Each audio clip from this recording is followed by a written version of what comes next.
Hi friends, welcome to Ftopreview.com. In this video, we are learning how to select multiple items with touchpad. Okay, everyone is know how to select with mouse.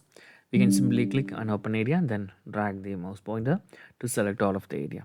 So you can simply do with that settings also in laptop, but actually there is a simple trick, that is double click and drag. Okay, you can see here, just double click and drag, and first time you are trying you cannot do that, but actually repeating this one, then you can get that skill just like this. You can see it. So similarly you can do that, just double click then instantly drag. Otherwise you can use your left click then set like this. But these settings, you can see the difference. Whenever we use the mouse click, you can see where is it is where it is trying to start selecting. And in this trick you can simply double click and double click then swipe up. You can see here. So that's a trick, guys. You can use this to select items.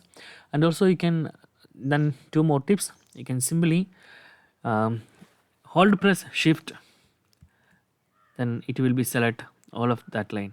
For example, we need to select pupils to this video file. So first select the people, then come here video file, hold shift, then click one time and it will be select.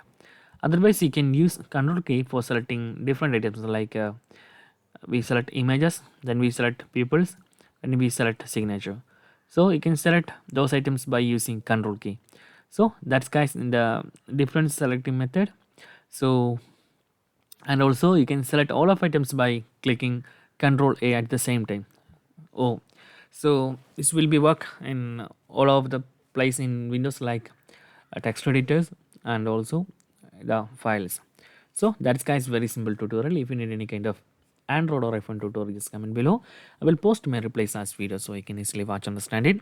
And if you enjoy this video, please like, comment, share, and subscribe our channel for getting more videos like this. Thank you so much for watching. Have a nice day. Bye bye.